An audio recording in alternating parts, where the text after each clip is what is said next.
ketika kita menghadapi situasi yang memerlukan kesabaran harian, bagi tahu kat hati kita, sabar, jangan marah.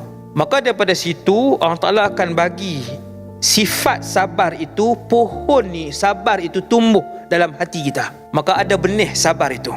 Kita jumpa ada orang yang memang jenis tak sabar, semua orang kenal. Ada sikit nak marah, benda kecil je tak ada langsung sabar, kerana tiada pohon itu dalam diri dia, dalam hati dia.